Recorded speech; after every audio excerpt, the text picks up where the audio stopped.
వేద పండితులచే శుభకార్యాలు, పూజలు, హోమాలు, జాతకాలు, ఆఫీస్ పూజలు చేయించుట కొరకు పూజారీస్.com.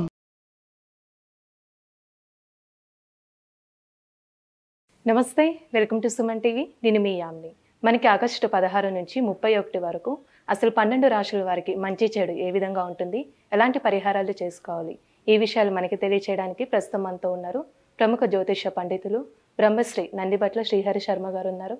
మరి గురుగారితో మాట్లాడి ఆ విషయాల గురించి అడిగి తెలుసుకుందాం. నమస్కారం గురుగారు. వాగర్థావ్యవ సంపృక్తౌ వాగర్థ ప్రతిపత్తయే జగతః పితరౌ వందే పార్వతీ పరమేశ్వరౌ. సదాశివసమారంభాం శంకరాచార్య మధ్యమాం అస్మదాచార్య పర్యంతం వందే గురు పరంపరాం. ఆదిత్యాయ చ సోమాయ మంగళాయ బుధాయ చ గురుశుక్ర శనిభ్యశ్చ రాహవే కేతవే నమః. శృంగేరి పీఠాధిపతులకి, కంచి పీఠాధిపతులకి నమస్కారములు తెలియజేసుకుంటూ కార్యక్రమాన్ని ప్రారంభిద్దాం. గురుగారు, ఇప్పుడు మనకి ఆగస్టు 16 నుంచి 31 వరకు అండి, అసలు ధనుసు రాశి వారికి ఏ విధంగా ఉంటుంది? ధనుసు రాశి వారికి 16వ తారీఖు నుంచి 37వ తారీఖు వరకు ఆగస్టు నెలలో ఏ విధంగా ఉంటుందో తెలుసుకునే ముందు గ్రహ సంచారం తెలుసుకుందాం. తృతీయ ముందు శని వక్రీకరించడం, చతుర్థ మందు రాహు, షష్ఠ మందు గురు కుజులు, అలాగే రవి బుధ శుక్రుడు అష్టమ మందు మరియు నవమ స్థానం మందు కేతువు. ప్రధానంగా గమనించుకున్నట్లయితే గ్రహ సంచారమే మీకు అనుకూలంగా ఉండేటువంటి సమయం. దైవానుగ్రహం అనుకూలంగా లేని కారణం చేత కొన్ని విపత్కర పరిస్థితులు అయితే ప్రధానంగా గమనించుకున్నట్లయితే ధనపరమైనటువంటి సమస్యలు ఈ యొక్క ధనుస్సు రాశి వారికి తీరుతాయని చెప్పవచ్చు. అయితే మీ మీద మాత్రమే విశ్వాసం పెట్టుకొని మీరు తీసుకునే నిర్ణయాలే అమలుపరుచుకునే ప్రయత్నం చేయండి. ఎదుటి వాళ్ళ యొక్క సలహాలు సూచనలు కనుక తీసుకున్నట్లయితే కొంతవరకు వ్యతిరేక ఫలితాలను పొందే అవకాశం ఉండదు. కాబట్టి జాగ్రత్తగా మిమ్మల్ని మీరు నమ్ముకొని ముందు కనుక వెళ్ళగలిగినట్లయితే మంచి ఫలితాలు పొందుతారని చెప్పవచ్చు. ఇక ముఖ్యంగా ఎన్నాళ్ళ నుంచో ఎదురు చూస్తున్నటువంటి ఈ యొక్క జటిలమైనటువంటి సమస్యలకి పరిష్కార మార్గం అనగా కోర్టు సమస్యలు కావచ్చు, భూస్థల వివాదాలు కావచ్చు, ఇవన్నీ కూడాను కొంత కొలిక్కి వచ్చేటువంటి అవకాశాలు గోచరమవుతున్నాయి. అలాగే ప్రధానంగా ఉద్యోగంలో పలు మార్పులు చేర్పులు చోటు చేసుకుంటాయని చెప్పవచ్చు. ముఖ్యంగా బదిలీలకు సంబంధించిన ప్రయత్నాలు దైవానుగ్రహం చేతనే మీకు తీరుతాయని చెప్పవచ్చు.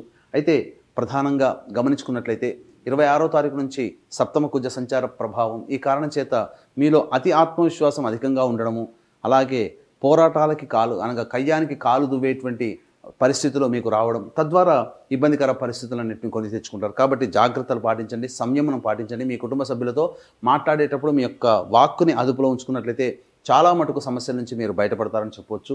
అయితే ఎవరిని నమ్మి మీ యొక్క ధనాన్ని అప్పుగా ఇవ్వడం కానీ, లేకపోతే జామీన్గా అనగా గ్యారంటీదారుగా ఉండడం కానీ చేయకుండా ఉండండి. చాలా సమస్యల నుంచి మీరు బయటపడతారని చెప్పవచ్చు. అయితే ప్రధానంగా ఎఫ్ఎంసీజీ రంగంలో ఉన్నటువంటి వారికి పెట్టుబడుల విస్తరణ అనేటువంటిది చేయకుండా ఉండడం మంచిది. వ్యాపార విస్తరణకి నూతనంగా పెట్టుబడులు పెట్టకపోవడమే ఈ యొక్క సమయంలో మంచిదని గమనించుకోవాలి.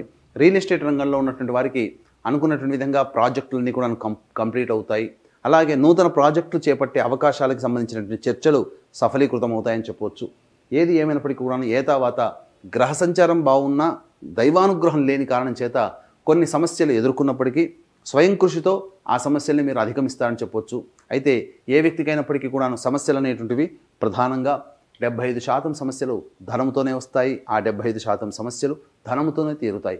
కాబట్టి ఏ రోజుల్లో మీకు ధన రాబడి అధికంగా ఉంటుంది, ఎప్పుడు ఖర్చులు అధికంగా ఉంటాయి, మానసికమైనటువంటి ప్రశాంతత తగ్గి ఒత్తిడులు ఎప్పుడు ఎక్కువగా ఉంటాయి, ఎటువంటి సమయంలో మీరు నిర్ణయాలు తీసుకోవాలనేటువంటి విషయాల గురించి క్లుప్తంగా తెలియజేసుకుందాం. ఇక 16, 17వ తారీఖులో కనుక గమనించుకున్నట్లయితే ప్రధానంగా మీరు ఎన్నాళ్ళ నుంచో ఎదురు చూస్తున్నటువంటి సమస్యలకి పరిష్కార మార్గానికి వెతుకుతారు. పరిష్కార మార్గం లభించడం ద్వారా మీ సమస్యలకి చెక్ పెట్టవచ్చు, లేదా ఆ యొక్క సమస్యలు పరిష్కారం అవుతాయి. అలాగే ఎన్నాళ్ళ నుంచో చేయాల్సినటువంటి పనులని మీరు పూర్తి చేసుకోవడం, ఒక గొప్ప పని, ఒక మంచి పని పూర్తి చేశాననేటువంటి యొక్క భావనే మీ యొక్క మనసులో ఉండడం, తద్వారా సంతృప్తికరమైనటువంటి జీవితం 16, 17 తారీఖుల్లో ఉంటుంది. బంధుమిత్రులతో విందుల వినోదాల్లో మీరు పాల్గొంటారని చెప్పవచ్చు. ఇక 18, 19వ తారీఖులో కనుక గమనించుకున్నట్లయితే కుటుంబ సభ్యుల యొక్క పనితీరు వల్ల మీకు కొంత బాధలు కలిగించే అవకాశము, అలాగే 26వ తారీఖు నుంచి మీ యొక్క వాక్కులో మార్పులు రావడం, తద్వారా కుటుంబ సభ్యులు మీ యొక్క బిహేవియర్ని కొంత తప్పు పట్టడం, తద్వారా మానసికమైనటువంటి ఆందోళన కలిగే అవకాశం ఉంది. కాబట్టి జాగ్రత్తలు పాటించండి. ధనపరమైనటువంటి ఖర్చులు అధికంగా 26వ తారీఖు నుంచి ఎక్కువగా ఉన్నాయని చెప్పవచ్చు. 21వ తారీఖులో కనుక గమనించుకున్నట్లయితే సోదర సోదరీమణుల యొక్క సహాయ సహకారాలు కానీ, లేకపోతే బంధుమిత్రుల యొక్క సహాయ సహకారాలతో మీకు అనుకున్నటువంటి కార్యక్రమాలను చక్కబెట్టుకుంటారు. రాని బాకీలు కొంత వసూలయ్యే అవకాశం ఉంటుంది. ముఖ్యంగా ధన ప్రవాహం అనగా ధన రాబడి అధికంగా ఉంటుంది. కాబట్టి అయితే నూతన పెట్టుబడులకు సంబంధించినటువంటి అనగా ధనముతో నూతనంగా కొనుగోలు చేయాల్సినటువంటి సందర్భం వచ్చినప్పుడు జాగ్రత్తలు పాటించండి.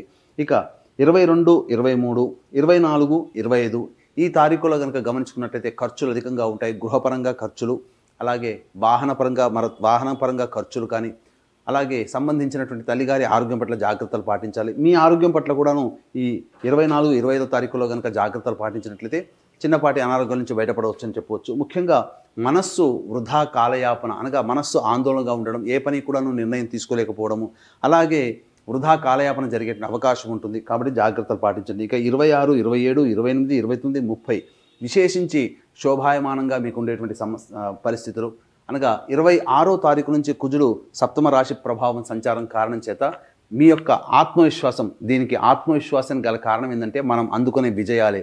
కాబట్టి జాతకరీత్యా గోచారీత్యా చూసిన 26, 27, 28, 29, 30 ఈ 5 రోజుల పాటు మీకు అనుకూలమైనటువంటి సమయం. కాబట్టి ఏమవుతుంది, అలాగే సంచార ప్రభావం కూడా కుజుడు కూడా మీ యొక్క రాశిని వీక్షణ చేయడం, ఈ కారణం చేత మీలో తెలియని అతి ఆత్మవిశ్వాసంతో ఎదుటివారిని చులకనగా చూడడం, తద్వారా మీరు సమస్యలు. కాబట్టి ఆ యొక్క ఎదుటివారిని చులకనగా చూడడం అనే భావాన్ని తగ్గించుకొని అతి ఆత్మవిశ్వాసాన్ని పోకుండా ఉన్నట్లయితే మంచి రోజులు 26, 27, 28, 29, 30 తారీఖులో ధనుసు రాశి వారికి ఉంటాయని చెప్పవచ్చు.